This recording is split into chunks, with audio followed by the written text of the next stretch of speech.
News Iran కు మరోసారి America president Donald Trump warning ఇచ్చారని చెప్పాలి. యుద్ధానికి సంబంధించి అన్ని సిద్ధంగా ఉన్నాయి, యుద్ధానికి B-2 విమానం సిద్ధంగా ఉందంటూ కూడా పరోక్షంగా వార్నింగ్ ఇచ్చారు. అయితే అణు చర్చలు కనుక విఫలమైతే ఖచ్చితంగా యుద్ధం తథ్యమంటున్నారు అమెరికా ప్రెసిడెంట్ డొనాల్డ్ ట్రంప్. అణు చర్చలకు సంబంధించి తాను పరోక్షంగా పాల్గొంటానంటూ చెప్తూ ఉన్నారు. అణు చర్చల్లో ఖచ్చితంగా ఇరాన్ దిగి రావాల్సిందే అంటూ కూడా ఆయన హెచ్చరికలు జారీ చేస్తూ ఉన్నారు.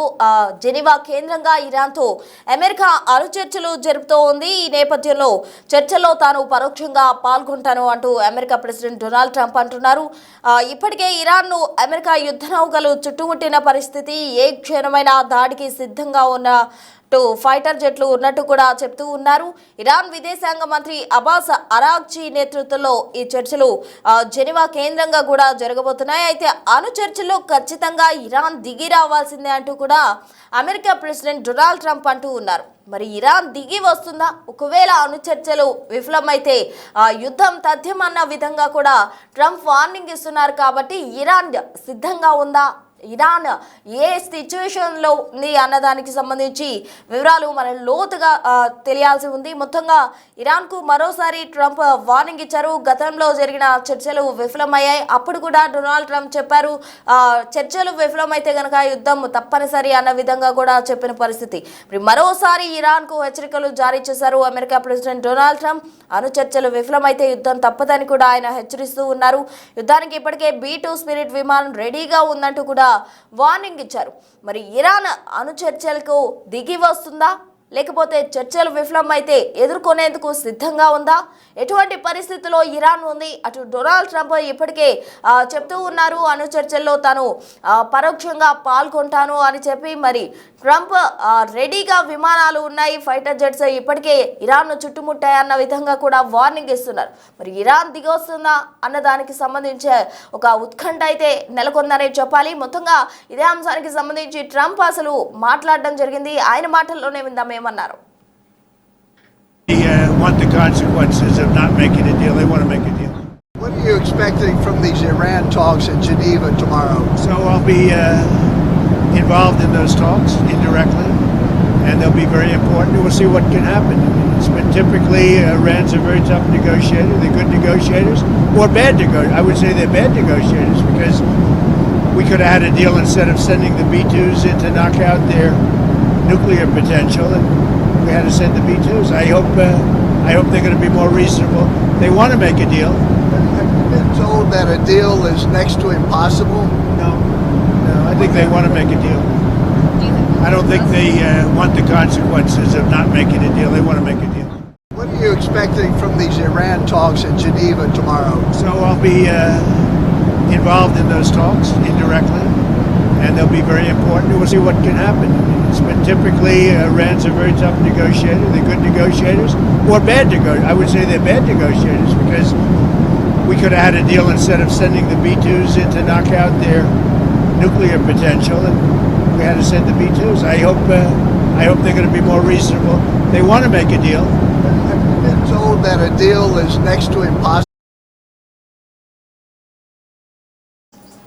సో జెనీవా కేంద్రంగా ఇరాన్తో అణు చర్చలకు సిద్ధమైంది అమెరికా. ఒకవేళ అణు చర్చలు కనుక విఫలమైతే యుద్ధం తప్పనిసరి అనే విధంగా కూడా డొనాల్డ్ ట్రంప్ హెచ్చరికలు జారీ చేస్తూ ఉన్నారు. ఇప్పటికే B-2 స్పిరిట్ విమానం రెడీగా ఉందంటూ కూడా ఆయన హెచ్చరిస్తూ ఉన్నారు. మరోవైపు ఇప్పటికే ఇరాన్ చుట్టూ కూడా అటు ఫైటర్ జెట్స్ సిద్ధంగా ఉన్నాయి, ఏ క్షణమైనా దాడి చేసేందుకు సిద్ధంగా ఉన్నట్టు అమెరికా ప్రెసిడెంట్ డొనాల్డ్ ట్రంప్ అంటున్నారు. మరి ఇరాన్ ఈ యుద్ధానికి సిద్ధమవుతుందా, అణు చర్చల్లో దిగొస్తుందా అన్న దానికి సంబంధించి మరింత సమాచారం అసిస్టెంట్ 8 రామ్దాస్ అందించేందుకు సిద్ధంగా ఉన్నారు. రామ్దాస్ చెప్పండి, అణు చర్చలకు దిగొచ్చే అవకాశం ఉందంటారా? ఇరాన్ గతంలో కూడా ఇటువంటి చర్చలు జరిగినప్పుడు తాము ఏమాత్రం తగ్గమన్న విధంగా కూడా యుద్ధానికి సిద్ధమన్న విధంగా కూడా వారు చెప్పడం జరిగింది. మరి ఈసారి చర్చలో దిగొస్తారా, లేకపోతే యుద్ధానికి సిద్ధంగా ఉన్నారా? ఎగ్జాక్ట్లీ ఇప్పుడు మనం డొనాల్డ్ ట్రంప్ మాటలు విన్నాం. చాలా ఖచ్చితంగా హెచ్చరిస్తున్నారు, న్యూక్లియర్ డీల్ తమతో కుదుర్చుకోకపోతే ఇక పర్యవసానాలు తీవ్రంగా ఉంటే ఎదుర్కోవడానికి రెడీగా ఉండంటూ ఆయన చేసిన హెచ్చరిక అది. ఎయిర్ ఫోర్స్ 1 లో ఆయన మీడియాతో మాట్లాడిన మాటలు అవి. ఈ మాటలే ఇప్పుడు చాలా ఖచ్చితంగా అమెరికా ఎంత స్పష్టంగా ఉందో అర్థమవుతుంది. ఇప్పటికే ఒమన్ లో ఒక రౌండ్ చర్చలు అయిపోయాయి. ఇవాళ 2వ రౌండ్ చర్చలు స్విట్జర్లాండ్ జెనీవాలో జరగబోతున్నాయి. ఇప్పటికే ఇరాన్ మంత్రి అబ్బాస్ అరాక్చి అక్కడ న్యూక్లియర్ వాచ్ డాగ్ తో ఇప్పటికే సమావేశమయ్యారు. తమతో న్యూక్లియర్ డీల్ కనుక కుదుర్చుకోకపోతే ఖచ్చితంగా తీవ్రమైన పరిణామాలు ఉంటాయంటూ అమెరికా హెచ్చరిస్తుంది. ఇప్పటికే అందుకు అనుగుణంగా యుఎస్ఎస్ అబ్రహం లింకన్ మధ్యప్రాచ్యంలో గల్ఫ్ ఆఫ్ పర్షియాలో మోహరించి ఉంది. దీంతోడు గెరాల్డ్ ఆర్ ఫోర్డ్ అనే మరొక యుద్ధ నౌక కూడా ప్రస్తుతం వెనిజువేలా నుంచి ఇటువైపు చేరుకుంటుంది. దాదాపుగా ఇంకొక 2-3 రోజుల్లో ఇక్కడ ఈ ప్రాంతానికి చేరుకోబోతుంది. ఇప్పటికే ఇరాన్ చుట్టుపక్కల ప్రాంతం అంతా కూడా అమెరికా వాహక నౌకలు మోహరించిన పరిస్థితి కనబడుతుంది. సో ఇవాళ ఇరాన్ అమెరికా మధ్య కీలకమైన చర్చలు జరగబోతున్నాయి. అణు ఒప్పందంపై పునరుద్ధరణ సంబంధించిన అంశాలపై ఈ చర్చలు టేబుల్ పైకి రాబోతున్నాయి. స్విట్జర్లాండ్ జెనీవా వేదికగా జరిగేటువంటి సమావేశాలకు సంబంధించి ఇవాళ చాలా కీలకమైన సమావేశాలు కనబడుతున్నాయి.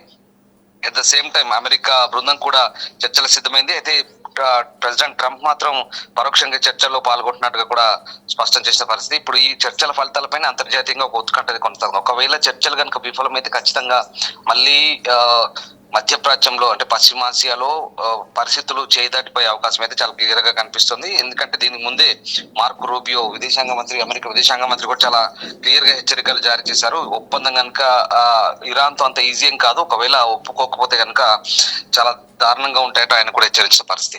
అంటే అందుకు అనుగుణంగా ఇక్కడ మనం ఎందుకు డిస్కస్ చేయాల్సి వస్తుందని కనుక ఖచ్చితంగా ఇప్పుడు యుఎస్ చుట్టుపక్కల ప్రాంతాలు, ఇరాన్ చుట్టుపక్కల ప్రాంతాలు చాలా పూర్తి సైనిక సామర్థ్యాన్ని మోహరించిన పరిస్థితి కనబడుతోంది.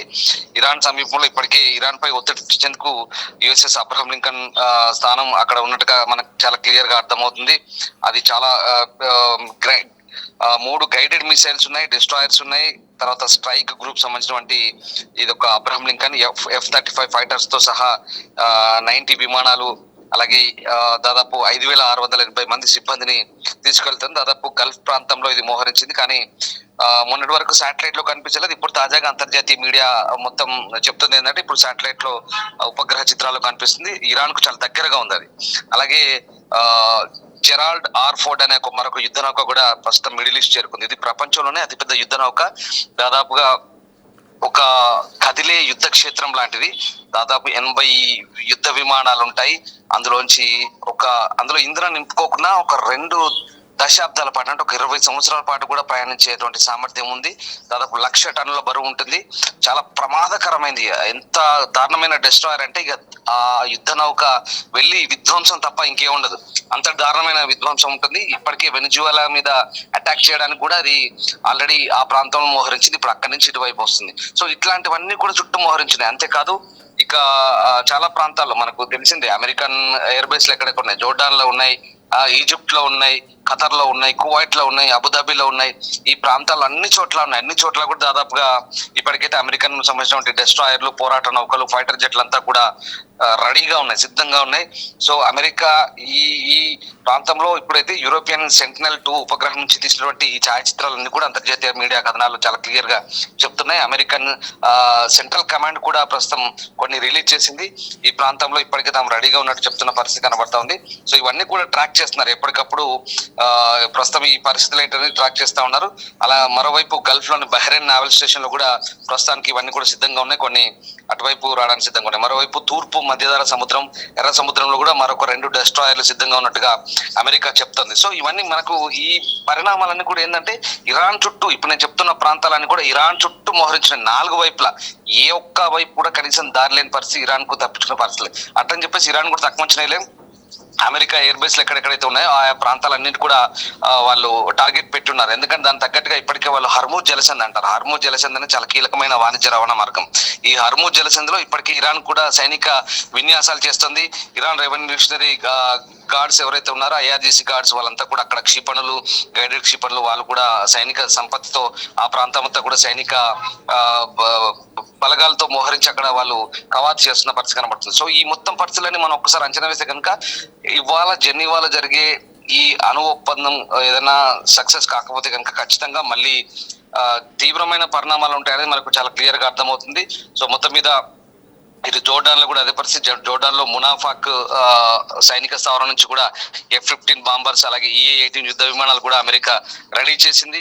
సో ఆ రకంగా కార్గో విమానాలనే అప్పటికప్పుడు యుద్ధం వస్తే కనుక ఆకాశంలోనే ఇంధనాన్ని నింపుకునే యుద్ధ విమానాలు ఇవన్నీ కూడా రెడీగా ఉన్న పరిస్థితి కనబడుతోంది. ఎప్పటికప్పుడు వాటి కదలికలను కూడా గమనిస్తున్న పరిస్థితి కనబడుతోంది. సో ఇరాన్ కూడా అదే రకమైనటువంటి హెచ్చరికలు జారీ చేస్తుంది. తాము కూడా ఫస్ట్ అటాక్ చేసేది ఇజ్రాయెల్ ను, లేదంటే అమెరికన్ ఎయిర్ బేస్ లన్నీ కూడా తాము కూడా విధ్వంసం చేస్తామంటే హెచ్చరిస్తుంది. బట్ ఏదేమైనా సరే ఇప్పుడు మనం చెప్తున్నటువంటి ఆయుధ సంపత్తి కావచ్చు, అలాగే ఈ ఇరాన్ వైపు నుంచి కానీ అమెరికా వైపు నుంచి కానీ రెండు వైపులా ఇప్పటికే మనకు తెలిసిందే ఫోర్డో, ఇస్ఫహాన్, నతాంజ్ ఇట్లాంటి వాటి మీద అటాక్ చేసినప్పుడు ఇప్పటికే ఈ ప్రాంతాలన్నిటి కూడా యూజ్ చేసుకొని ఏదైతే మెడిటేరియన్ సీ ఉందో, ఎర్ర సముద్రం ఉందో ఇక్కడ నుంచి వాళ్ళు రెడీగా పెట్టారు. కానీ అనుకోకుండా అవి అమెరికా నుంచి ఏకంగా అమెరికన్ నావల్ బేస్ నుంచే డైరెక్ట్ వచ్చేసి ఇక్కడ నుంచి అటాక్ చేసిన పరిస్థితి. ఇప్పుడు కూడా ఒకవేళ అలాంటి పరిస్థితులు ఉంటే కనుక మనం ముందు మాట్లాడుకున్నట్టుగా B-2 బాంబర్లు కూడా రెడీగా ఉన్నాయి.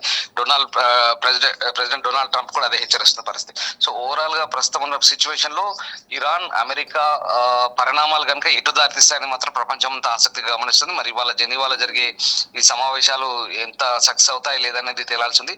ఒకవేళ ఇరాన్ కనుక దారికి రాకపోతే ఖచ్చితంగా మెడలు వంచి తీరుతామంటూ అమెరికా చెప్తోంది. చూడాలి మరి ఈ భారీ స్థాయిలో వైపు అబ్రహం లింకన్, మరోవైపు జెరాల్డ్ ఫోర్డ్ యుద్ధ నౌకలు అయితే మోహరించినాయి.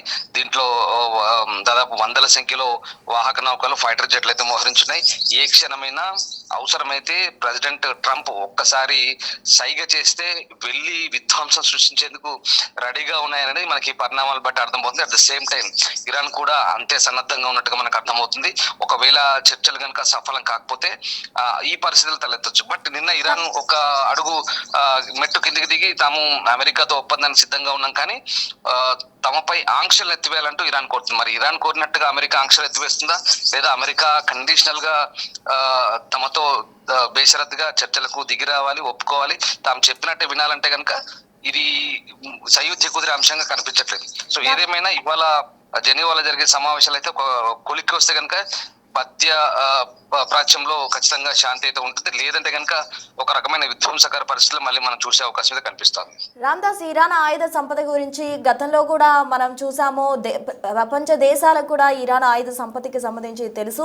అయితే ఇప్పుడు ప్రెసిడెంట్ డొనాల్డ్ ట్రంప్ ఇస్తున్న వార్నింగ్ పరంగా చూసినట్లయితే ఖచ్చితంగా కూడా సయోధ్య కురియే అవకాశమే లేదు. మీరు అన్నట్టు అక్కడ మనం చూస్తూ ఉన్నాము, ఏ మాత్రం కండిషన్స్ లేకపోతే వాళ్ళు చర్చించేందుకు సిద్ధమన్న విధంగా కూడా ఇరాన్ చెప్తుంది. బట్ ప్రెసిడెంట్ డొనాల్డ్ ట్రంప్ మాత్రం ఆంక్షలతో కూడిన షరతులు పెట్టిన అవకాశం ఎక్కువగా ఉంది. కాబట్టి ఎలా ఉండబోతుందంటారు? మొత్తం ఈ పరిణామాలు ఎంతటి ప్రపంచ దేశాలను కూడా డిస్టర్బ్ చేసే అవకాశం ఉంది. కాబట్టి ఎలా ఉండబోతుందంటారు పరిణామం?